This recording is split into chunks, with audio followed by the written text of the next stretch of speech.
Bom dia, meus amados irmãos. A graça e a paz do Senhor Jesus, louvado seja sempre o nome do Senhor. O Senhor Jesus passou, como nós temos dito, 3 anos pregando a palavra. Não significa que as pessoas compreenderam o que o Filho de Deus falava.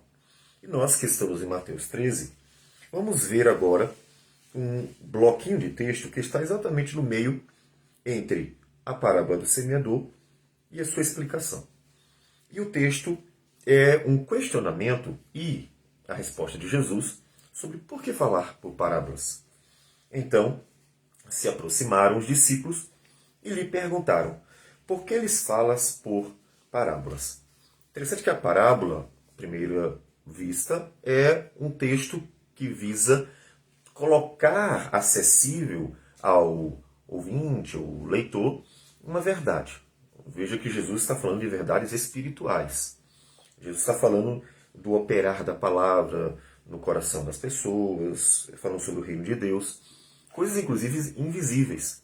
E a parábola, ela usa recursos comuns, recursos do dia a dia, para tornar acessível a algo que talvez não seja tão acessível àquela pessoa. E nesse caso realmente não era. Afinal das contas, ninguém conhece o coração dos outros, nem mesmo o seu exatamente. E muito menos ver o operar de Deus na vida das pessoas, algo que Deus vai operando invisivelmente, né? Mas vai operando. Então a parábola tem um propósito de jogar ao lado, que seria literalmente o seu sentido, mas seria colocar acessível, tornar acessível, colocar junto à pessoa, dar à pessoa acesso a um conhecimento, a uma explicação que ela não tem se não fosse por meio da parábola, ela não teria. Ou seja, é algo que não estava ao alcance do ouvinte ou do leitor. E Jesus contou a primeira parábola, né? A parábola do semeador. Nós vimos isso no versículo de 1 a 9. Então, os discípulos, já na primeira parábola, perguntam: por que o Senhor está falando por parábolas? Então, uma das respostas está no versículo 11. Ao que respondeu: porque a vós outros é dado conhecer os mistérios do reino dos céus, mas àqueles não lhes é isso concedido. E o mais interessante é, já que a parábola visava facilitar, tornar acessível um conhecimento mais abstrato, pegar o abstrato e transformar em concreto, né? Pegar o espiritual e transformar em algo do dia a dia, algo que é palpável. Então por que aqui a parábola está cumprindo exatamente o oposto? A parábola aqui está fazendo com que eles não entendam. Não é claro para eles. Isso mostra a realidade da geração. Como eles estavam endurecidos de coração, incapazes de compreender. Isso vai mostrar como a humanidade caída se tornou falha no seu conhecimento. E isso ele vai então mostrar agora. Pois ao que tem se lhe dará e terá em abundância, mas ao que não tem, até o que tem será tirado. Por isso lhes falo por parábolas. Porque vendo não veem e ouvindo não ouvem, nem entendem. Então, eles estão tão duros de coração, mas o ser humano fica tão incapaz de compreender as verdades divinas, ou seja, aquilo que Deus tem para nos comunicar, a realidade, né, como um todo, que envolve a questão espiritual e também a físico-material, ou seja, a realidade completa. O homem ficou tão indisposto a isso que, mesmo falando em parábolas, né, mesmo pegando a realidade espiritual e tentando colocá-la em forma acessível, que é usando recursos comuns ao dia a dia, nem isso eles entendem. Então isso mostra a cegueira do ser humano por causa do pecado. E isso deve fazer a gente sempre pedir a Deus misericórdia e graça, sabedoria. Ó Senhor, tenha misericórdia, compaixão, dá-nos de tua graça, dá-nos sabedoria.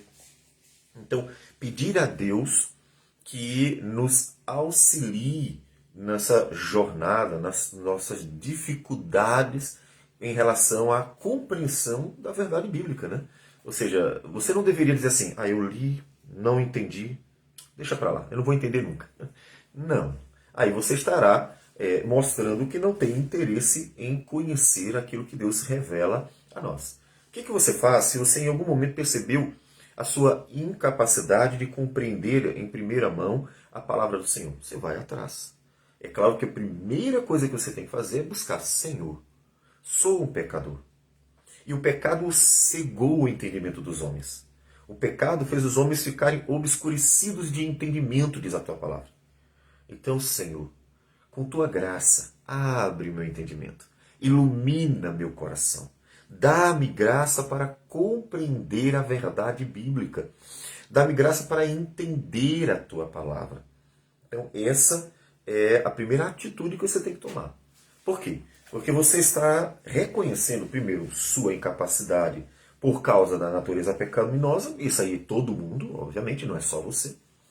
Mas você está ao mesmo tempo reconhecendo que Deus é gracioso para dar àquele que busca no Senhor sabedoria, busca auxílio e reconhece que Ele pode dar.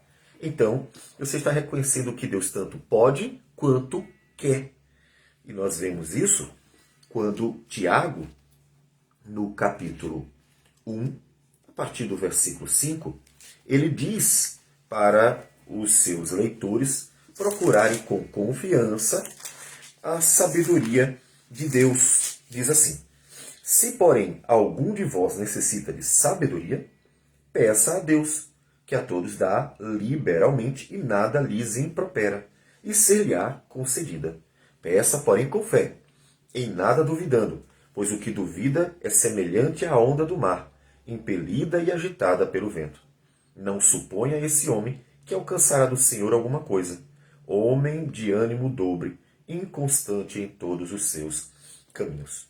Portanto, pedir sabedoria a Deus é reconhecer: Senhor, em qualquer momento da vida, não só na leitura, mas as circunstâncias mais diversas, adversas também da vida, Senhor, eu preciso do teu auxílio, eu preciso de ajuda.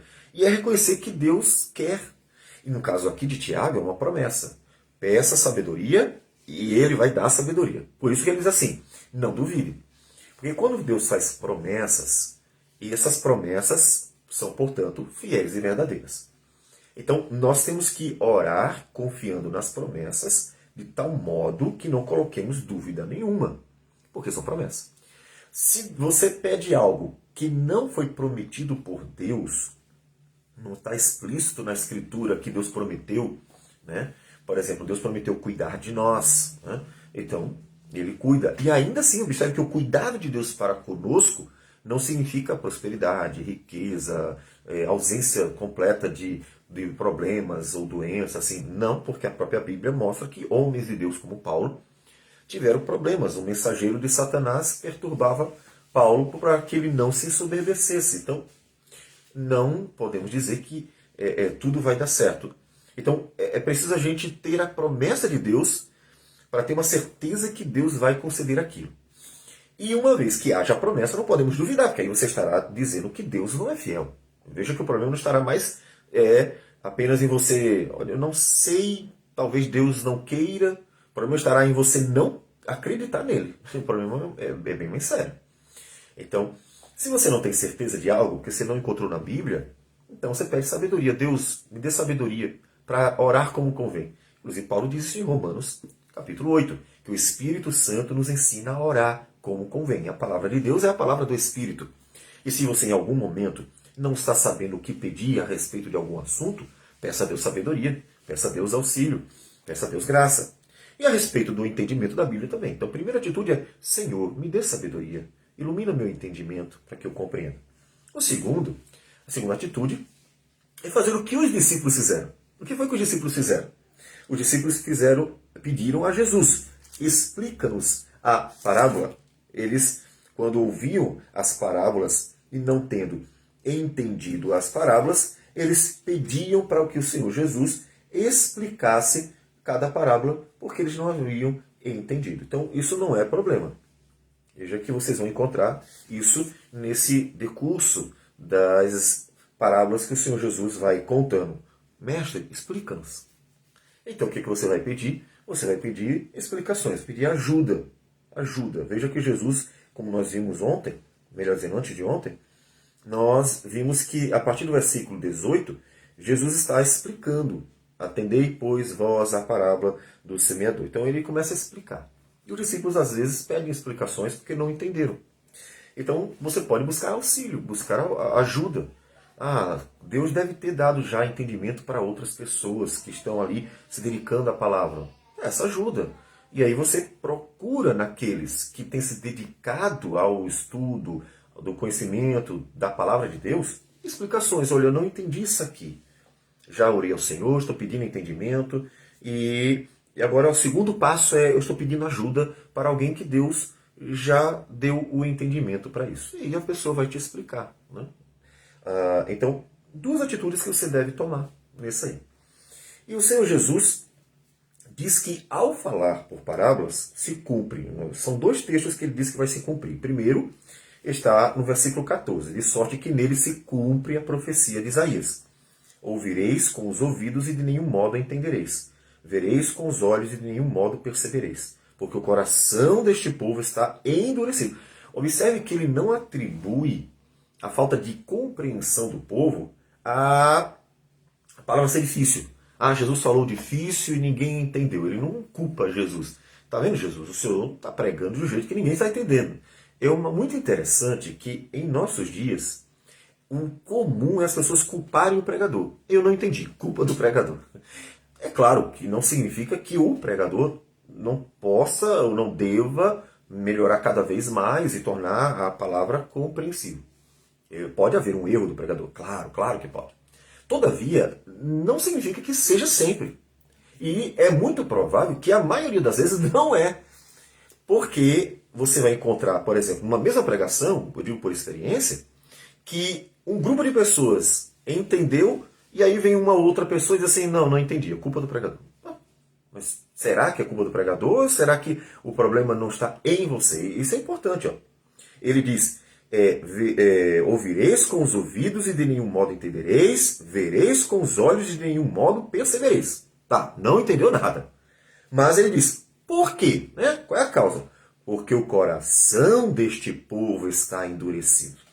E de mau grado ouviram com os ouvidos e fecharam os olhos, para não suceder que vejam com os olhos, ouçam com os ouvidos, entendam com o coração e se convertam e sejam por mim curados. Veja que ele culpa o pecador. Por quê? Porque aquela palavra, ela está acessível, ela é possível ser compreendida. Se um entendeu, o outro não entendeu, tem algum problema no outro. Não necessariamente na palavra. Se fosse na palavra, ninguém teria compreendido, obviamente. Então, isso aqui é importante. Quando você não entender, não vai já culpando o pregador. Ah, não entendi, culpa dele. Ah, deixa pra lá. Isso é uma forma de tirar a culpa de si. Isso é a coisa mais comum do mundo, né? Adão fez isso. Quando Deus perguntou, Adão, o que foi que houve? Comeu do fruto que eu disse para não comer? Ele culpou logo a mulher. Não que não tivesse alguma culpa, mas ele já fugiu. A ideia foi tirar a responsabilidade. As pessoas estão sempre tirando responsabilidade. Na verdade, essa é uma geração terrível que não quer responsabilidade. Não quer ter filho porque não quer ter responsabilidade de cuidar de filho. Não não cuida dos filhos em casa porque e deixa em algum lugar porque não quer ter responsabilidade. E é exemplo, claro. Mas está sempre fugindo de responsabilidades. É uma geração que quer muito conforto, muito deleite, muito prazer, muitas coisas fáceis, acessíveis e boas. Não quer responsabilidades. E aí, quando chega até nesse momento, você vê a característica dessa geração de coração duro, que é, olha, eu não entendi, então vou pesquisar, minha culpa, eu não prestei talvez atenção, ou eu não tenho conhecimento que deveria ter da Bíblia para compreender o texto bíblico, ou eu preciso melhorar. A pessoa não pensa logo, eu preciso mudar, eu preciso melhorar. Eu preciso buscar aquilo que Deus está me dando, o acesso ao conhecimento da verdade. Então a pessoa não pensa nisso, ela pensa, tira de mim a responsabilidade assim, a culpa é dele, então te vira aí. Então não faz isso. Porque vemos na Bíblia que Jesus culpa a multidão de coração duro e não ele que estava pregando por parábolas. Então faz o seguinte, não entendeu a pregação, alguma coisa, não entendeu o estudo, a palavra do Senhor que foi pregada com fidelidade, claro, esse é um ponto importante. Hoje temos pregador de todo tipo e falando todo tipo de coisa também. Estamos nos referindo sempre, o nosso pressuposto sempre será pregadores fiéis, palavra fiel, tudo direitinho. A gente não tem como, obviamente, abordar quando falsos profetas, falsos pregadores vão pregando besteira por aí. E até mesmo que sejam compreensíveis, mas são erradas, né? Então, esse grupo a gente exclui aqui. Nosso pressuposto é a verdade. Foi pregada a verdade, tudo certinho? Então, não entendeu alguma coisa? Chegue em casa primeiro. Já ora, né, durante a pregação, você pode, Senhor, me dê entendimento, me ajude. A gente sempre ora quando vai pregar. E pede a Deus compreensão ali, e em casa você pode pesquisar, anota, leva um caderninho. Você tem papel e caneta para isso. Vai lá, anota o que você não entendeu. Não entendi esse texto, não entendi essa referência, não entendi essa citação, não entendi essa palavra. Anota! Qual o problema? Anota ali na pregação, chega em casa, ou mesmo depois que terminou a pregação, vai ao pastor, eu não entendi isso aqui. Eu tenho certeza que todo bom pastor vai dizer assim, não tem problema, meu irmão, eu vou explicar. Vai chamar você em algum momento e vai dizer assim, me diga o que você não entendeu. E aí vai explicar bem mastigadinho, bem direitinho, você vai sair com o entendimento.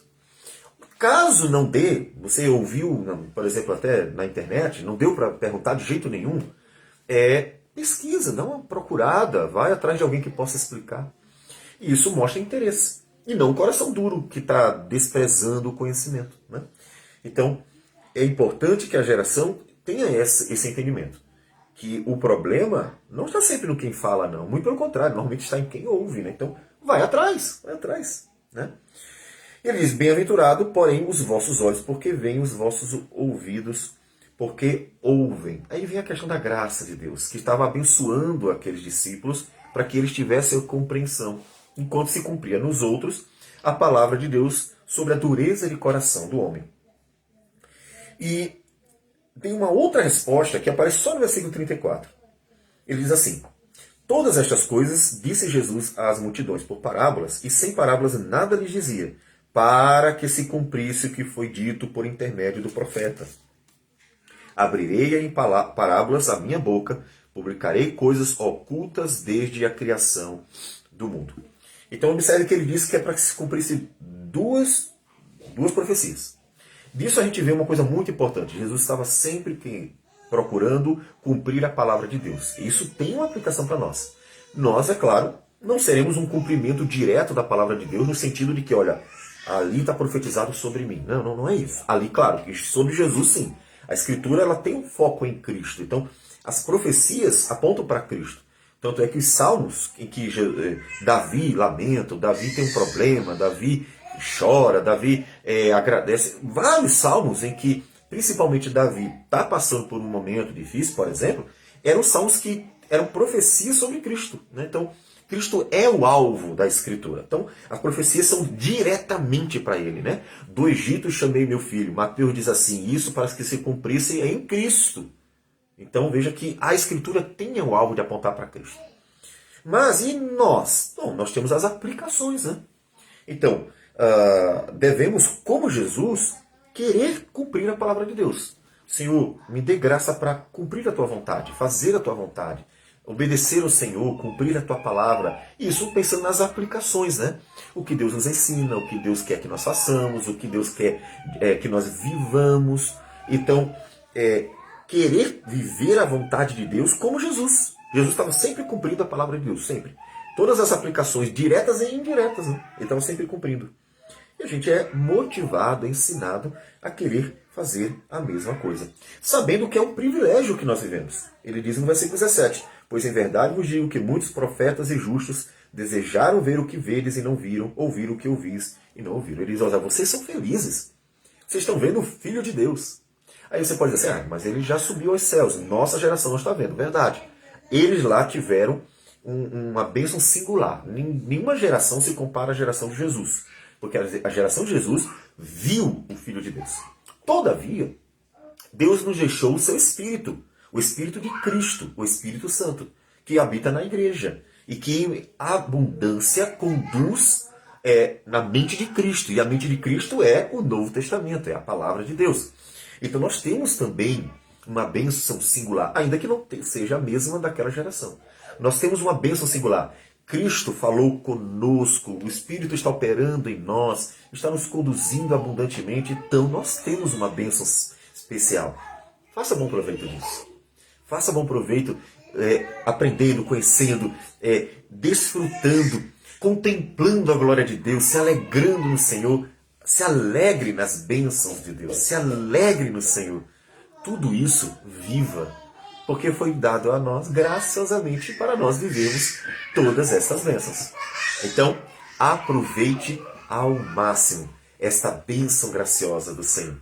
E busque no Senhor tudo o que você precisa, porque Ele é a fonte de todo saber, todo conhecimento, todo entendimento.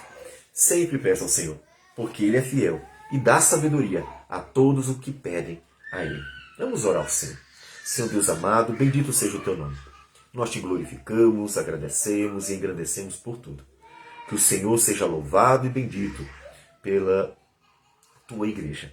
Que o Senhor nos ajude a compreender sempre a Tua palavra. Nos dê sabedoria para compreendê-la, para aplicar às nossas vidas, para ensinar às outras pessoas e assim, ó Deus, para honrar o Teu nome por meio da vivência da Tua palavra, por meio do viver em Cristo e para Cristo. Abençoa a Tua igreja e tudo isso nós oramos em nome de Jesus. Amém, Senhor. Que Deus abençoe a todos e tenham um bom dia.